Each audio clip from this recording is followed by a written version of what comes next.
Praise the lord.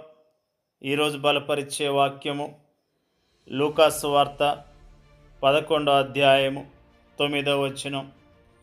అటువలే మీరును అడుగుడి, మీకు ఇయ్యబడును, వెదకుడి, మీకు దొరుకును, తట్టుడి, మీకు తీయబడును.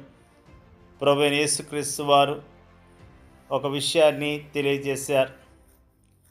మీలో ఎవరికైనాను ఒక స్నేహితుడు ఉండగా అతడు అర్ధరాత్రి వేళ ఆ స్నేహితుని వద్దకు వెళ్ళి, స్నేహితుడా, నాకు 3 రొట్టెలు బదులిమ్ము, నా స్నేహితుడు ప్రయాణం చేయొచ్చు మార్గంలో నా యొద్దకు వచ్చి ఉన్నాడు, అతనికి పెట్టుటకు నా యొద్ద ఏమీ లేదని అతనితో చెప్పిన యెడల అతడు లోపలనే ఉండి, నన్ను తొందర పెట్టవద్దు, తలుపు వేసి ఉన్నది, నా చిన్నపిల్లలు నాతో కూడా పండుకొని ఉన్నారు, నేను లేచి ఇయ్యలేనని చెప్పున అతడు తన స్నేహితుడైనందున లేచి ఇయ్యకపోయినను, అతడు సిగ్గుమాలి మాటి మాటికి అడుగుట వలనైనను లేచి అతనికి కావలసినవని ఇచ్చును అని మీతో చెప్పుచున్నాను.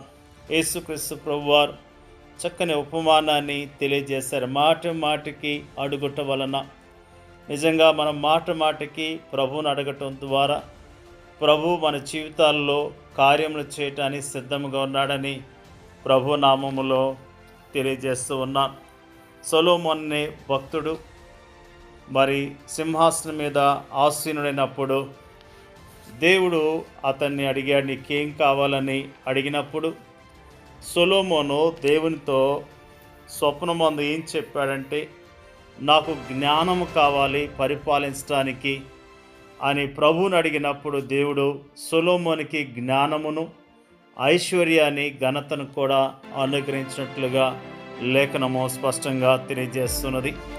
అంతేకాకుండా ఇర్మియా భక్తుడు తెలియజేస్తున్న మాటల్లో, ఇర్మియా గ్రంథములో, నాకు మొరపెట్టుము, నేను నీకు ఉత్తరం ఇచ్చేదను, నీవు గ్రహింపలేని గొప్ప సంగతులను, గూఢమైన సంగతులు నీకు తెలియచేతును. నిజంగా ప్రభుకి మొరపెట్టాలి, ఆయన జవాబిస్తానని, గొప్ప గూఢమైన సంగతులను తెలియజేస్తానని ప్రభువారు తన యొక్క వాక్యం ద్వారా జ్ఞాపకం చేస్తూ ఉన్నాడు. ప్రియ సహోదరి సహోదరుడా, మనము అడగటం ద్వారా దేవుడు అనేకమైన కార్యాలు చేయటానికి సిద్ధముగా ఉన్నట్లుగా లేఖనాలు స్పష్టంగా తెలియజేస్తూ ఉన్నాయి.